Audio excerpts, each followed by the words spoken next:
Well, hello, future Jaguars and parents. My name is Krista Tipton. I am principal at Heritage High School.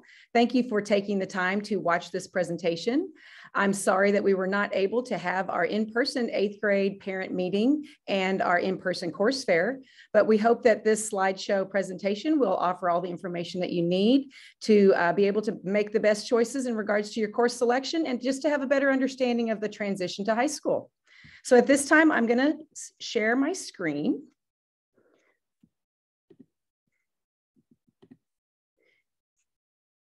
And again, I will go over the first few slides with you, mainly just to give you some names of some important key people that you're going to want to know. Again, I'm Krista Tipton. You can see the names of the other administrators that are listed there.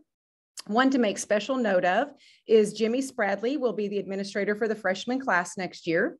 Also, Katie Jackson is in charge of our special education, and Zach Urquhart handles our 504. Feel free to reach out to any of us, but those are some folks that take care of those special things.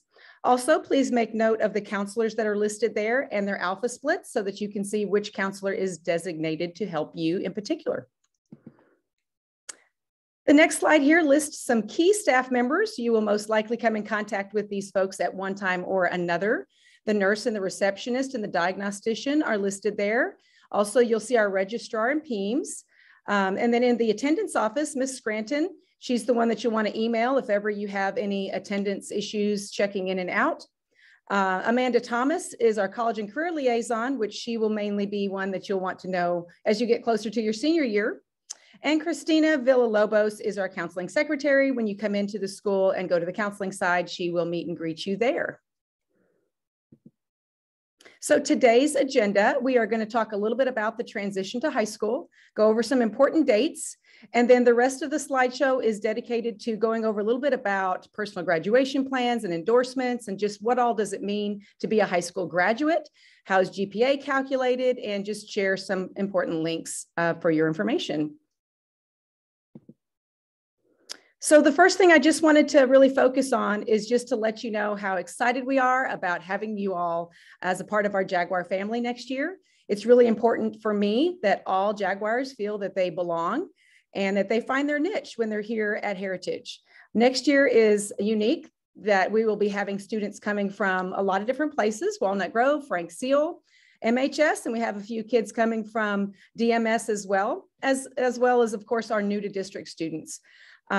So because of all of this, we do plan to have some special events in the spring. We're hoping that some COVID regulations will loosen up and we'll be able to provide some opportunities for different groups to come on campus. So for example, we are hoping to have a date in the spring where all of the Frank Seal students who will be transitioning to Heritage will be able to come maybe during the lunchtime or an hour or two during the school day, where you can actually feel and experience the culture here, meet some students and teachers, learn about basically how things operate, what all can you get involved in here at Heritage, take a tour of the building. Of course, we did just open up some new wings, so everybody's still kind of getting acquainted with the new spaces. So we just want to provide an opportunity for you all to feel comfortable as you start thinking about the transition to high school.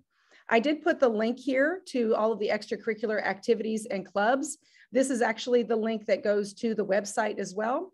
So if you're wondering if we have a particular sport, club, group, or organization, then you can click on that link and you can see the staff member that's responsible for all the different groups. We're always welcoming new clubs and groups to form. So that is also a possibility if you don't see something listed that you feel like maybe we should have. So again, just wanted to let you know how excited I am about having you guys here next year. Please feel free to reach out to me if you have any questions or concerns, and we look forward to seeing you soon. At this time, I am going to pass the presentation over to our lead counselor, Ms. Tiffany Gomez, and she is going to go over the rest of the presentation. Hello, as Ms. Tipton said, I am Tiffany Gomez. I'm the lead counselor here at Heritage. I also am the main counselor for students with last names Q through Z. So we are we've already gone to Walnut Grove and Frank Seal Middle Schools, but so some of these dates are in the past, but we wanted you to know about them, that we have gone already and been speaking to your students.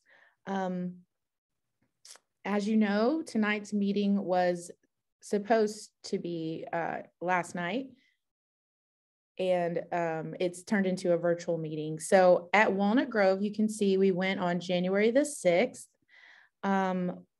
We have a plan to go back to Walnut Grove on February 3rd through February 11th. So at that time, so your students have been instructed to turn in their course selection sheets. However, we will be verifying courses in our one-on-one meetings with them. So just be assured that there are multiple times that we will be able to go back over these with the students. And then that February 3rd through the 11th date, you'll be getting an email with an appointment time for your counselor, and that will be by phone if you are able to participate.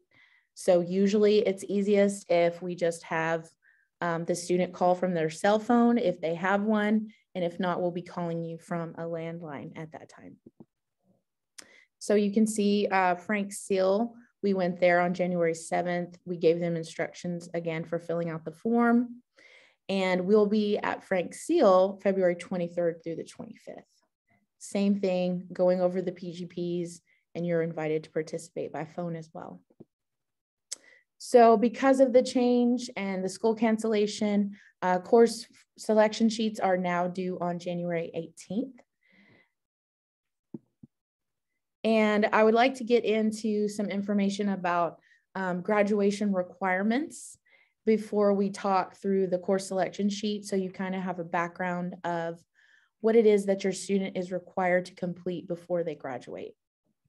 So the highest level plan that is offered by the state of Texas is the foundation plan plus endorsement with a distinguished level of achievement. So that's what I'm going to talk about today.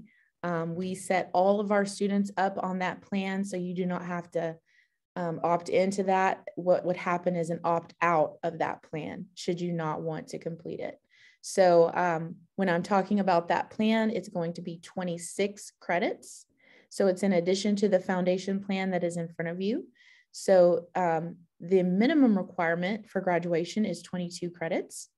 So for English, you have English 1, 2, 3, and an advanced English class like English 4, and there's lots of options there. For math, you have to take algebra, geometry, and at least one advanced math course. Science requires biology, IPC chemistry, or an advanced lab class plus one additional. And then social studies requires 3 credits, world history, world geography, US history, and government economics. Languages other than English. So students are required to have 2 foreign language credits, and they must be in the same language. So you can't do Spanish 1 and French 1. You have to do Spanish 1 and Spanish 2, or French 1 and French 2. PE, 1 credit is required. Some of your students may have met that requirement through middle school PE or athletics. So if they participated in middle school athletics, middle school PE, or middle school dance for 3 years, they will receive 1 PE credit. In fine arts, they will need 1 credit during high school that does not carry over from middle school, and they will need 5 additional elective credits on the foundation plan. So those can be, if they are continuing athletics, those count as additional electives. If they continue in fine arts, those count as additional electives. So when you add in the distinguished level of achievement, what that means is you've met all the 22 requirements we just discussed, and you add in 1 more credit for math, which includes algebra 2, 4 credits of science, and at least 1 endorsement pathway. So the beauty of that is that we've set everyone up to be multidisciplinary. They are completing the 4x4 of the core and completing algebra 2. So they will automatically be set up to complete a multidisciplinary endorsement, but there's lots of other endorsements they can additionally earn as well. So let's talk about some of those. We have STEM, business and industry, public service, arts and humanities, and again, multidisciplinary, which they will be set up to achieve by default. We're going to talk a little bit more about that, but we offer all of these endorsements.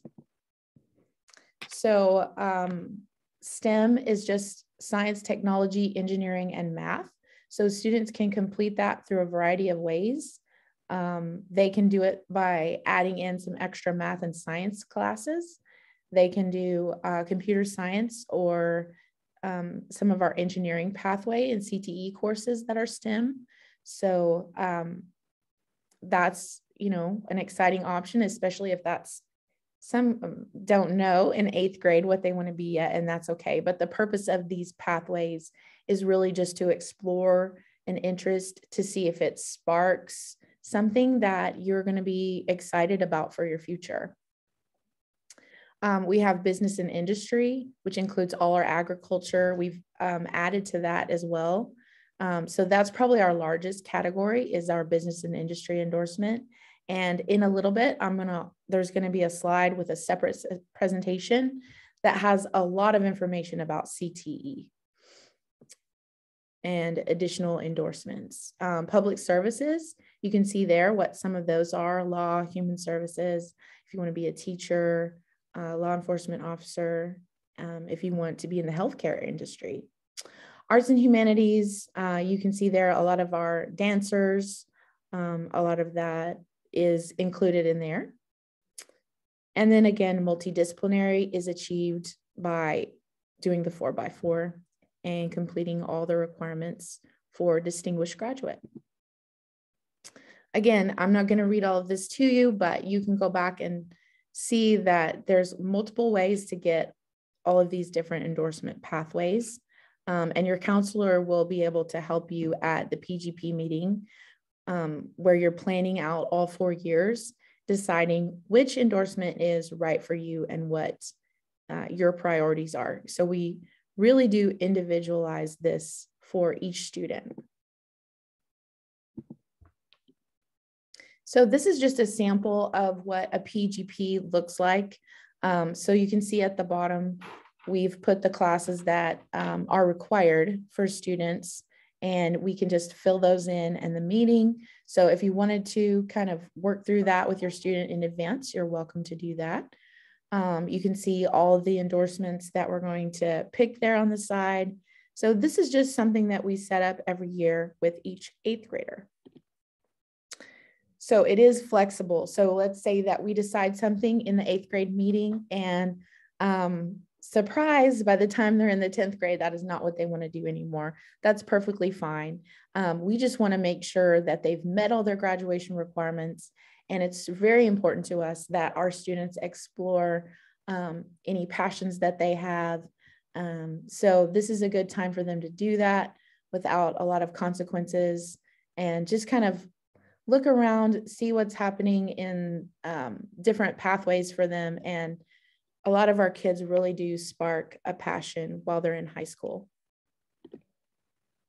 So let's talk about the freshman course selection sheet that your student already received. I'm going to go over the different parts of it, sort of like we did with them. There's 7 periods in the day, so they will take 4 core classes and 3 electives. So you want to keep in mind, all of the things that they have to do. So I did talk to the students and tell them, think about all that you do outside of school. Think about all the electives that you need for graduation. And it's kind of a big balancing act. So be sure to talk about that with them at home as well. And then there's a spot for 2 alternate classes in case their elective first choice do not fit in their schedule. So this is what the beginning of the form looks like. You're going to choose 4 core classes, and we've given them all the options here.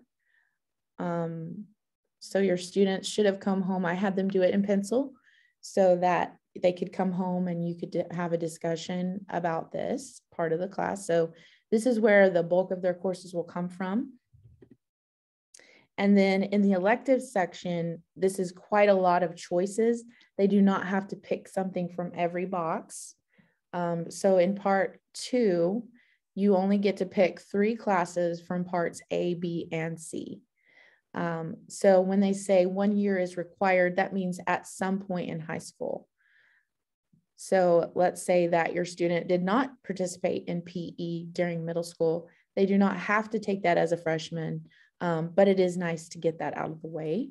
They could choose to do that later, or they could choose to do maybe their fine art later. We like to see our freshmen doing at least 2 of their requirements, and then maybe choosing an endorsement pathway to pursue and begin an interest. Because there's some advanced level electives available to our seniors if you do follow all 4 years of the path. So on the back, you'll see a place for them to list 2 alternates. So if they are filled up with activities and things they love to do, the principal's classes may be your backups. So it is still important that you explore some of the CTE pathways that we have available. If you're going to be trying out for drill team or doing any college level courses, you want to put that in there and the tryout spot. College level courses do have additional requirements, such as TSI testing and things like that. So it's important that if you're interested in that, that you choose that as a course, as well as putting it there in the tryout spot. So the last part is basically your final review. I know there's lots of places you could check a box, but we wanted you to kind of have a worksheet experience where you go back in and write down your actual 7 priorities, and then just sign and date that and return it to your child's school. I have linked for you on this slideshow the 9th grade course selection sheet. So if you would like to click on that, if you've lost your copy, they are due back on the 18th. Just want to let you know about a new partnership that MISD has started with TSTC, Texas State Technical College. So your students would not be eligible for this program until the next year. However, they could take the introductory class. Principles of AF&R is what we're recommending. If your student is thinking about becoming a diesel mechanic or doing heating, ventilation, and air conditioning, or possibly an industrial systems mechanic, we have partnered with TSTC, and they will be able to do a dual enrollment. The students will get a head jump start on these pathways. So I'm really excited about that for our students. And if you want more information in detail about those pathways, you can click down here on the TSTC MISD dual enrollment pathway. Something else that we have to offer is a lot of CTE pathways. So I'm going to click on this slideshow and present it to you a little bit. So I'm not going to go over everything, but there are lots of programs of study that you can follow. As you can see, there's a lot of information in this presentation. So if you and your student have not thought of what they might want to do, there's entire pathways in here. There's videos you can watch of the students. So this is definitely worth your time to review. So some other things to think about. So I want to talk a little bit about advanced courses. So you noticed on your course selection sheet that we have pre-AP and honors options. These courses are going to be above and beyond the academic level of rigor for the on-level classes. They build skills for college, they push them academically, and they really do prepare them for most of our courses that freshmen can take are pre-AP. So they're going to prepare them for the later on, maybe the dual credit classes or the AP level courses. So if your student is interested in AP or dual credit, they may want to take some pre-AP or honors classes to get them ready. And you don't have to pick all pre-AP or all all on level. You can do a mix. So you might consider your students' academic strengths and weaknesses, and also consider how much they're doing outside of the school day. So just to let you know, there's not any dual credit core classes for students to take as freshmen. We do have some dual credit electives for them. So pre-AP and honors, that is basically the same level. And then, like I said, there's no dual credit core for your student, but you could do electives. And then AP, advanced placement through College Board. This is the most rigorous course option that we have. So your student's going to have to be prepared to study for these courses, to read outside of class materials that are required for them to know. And if they are successful on their AP exam with a 3, 4, or 5 as a score at the end of the course, they can earn college credit that way. So we do have an AP level course available to freshmen, and that's AP Human Geography. So that is the only one, excuse me, available to them. So just want to discuss with you GPA and class rank. So English, math, science, and social studies are the only subjects that count for class rank for your students. So all courses will factor into their 4-point GPA. However, for class ranking, we're only looking at the 4 cores. High school courses taken in middle school do count for high school GPA and class rank. So if you were to take Algebra 1, for example, in the 8th grade, that is counting towards your high school rank and GPA. The athletics course they took will only count in their 4-point GPA. The multipliers that we have for your cohort are 1.0 for on-level courses. So that's pretty much a majority of our classes. We have a 1.10 multiplier for pre-AP honors and dual credit classes, and a 1.15 multiplier for our AP courses. So if you have more questions about that, there's a link to our EIC local policy that goes into more detail about that. The academic planning guide is going to be the course Bible. Basically, if you want to know more about a class, you can click here on the academic planning guide, and it will take you to a description of each class and what the requirements are, what the prerequisites might be, and your student can have the opportunity to just kind of read more about what that class is. Okay, so graduation requirements, there are a few other than what we've discussed. So students must pass each semester with a 70 or higher to earn credit for the semester. So one class for one semester equals 0.5 credits. So your student in a year-long class would earn a full credit. So our rankings, or basically our grade levels, are determined by the number of credits your students have. So sometimes I'll have parents ask me, did my child get promoted to the next grade level? It's very different than elementary and middle school, where they aren't promoted, they are just earning the credits needed for the next grade level.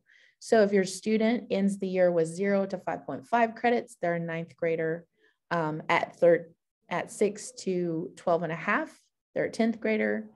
At 13 to 18.5, they're an 11th grader. And if you have over 19 credits, you're considered a 12th grader or a senior. So we're looking again for the 26 credits needed to graduate on the most advanced plan that we have. One other thing to remember is students must be in attendance at least 90% of the time to earn credit for a course. So that's important, very important thing for you to remember. One more thing to talk about is STAAR EOC exams. So in the past, you have had STAAR tests. So if you've been in the public school system, you're familiar with those. We have STAAR end of course exams, and there are 5 required for graduation in the state of Texas. So we have English 1, Algebra 1, and Biology. So for the majority of you, your freshmen will be responsible for 3 of those EOCs or STAAR tests next year. And then we have English 2 for our sophomores and US history for our juniors. And then they are done. So just keeping that in the loop. Another thing that is required is 10 hours of community service. So they must be earned while you're enrolled in Heritage High School. They need to be using the school form, and when you complete this form, you'll turn it into the counseling reception here at Heritage. And these forms are available on the website. One more helpful tool, if you just really want to dive in deeper to graduation requirements in the state of Texas, the graduation toolkit is linked here for you.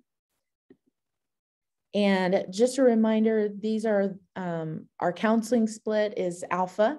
So if you want to contact your counselor, their email is listed here and you can get in touch with them that way. And again, I just wanted to thank you so much for watching our presentation. You're going to get lots of information in this email, so please feel free to click through. If you have questions, please reach out to your student's counselor. And we are so excited to have your Jaguar with us in the fall. And we look forward to meeting them and helping them find a passion and find a place to belong here at Heritage. Thank you, and go Jags.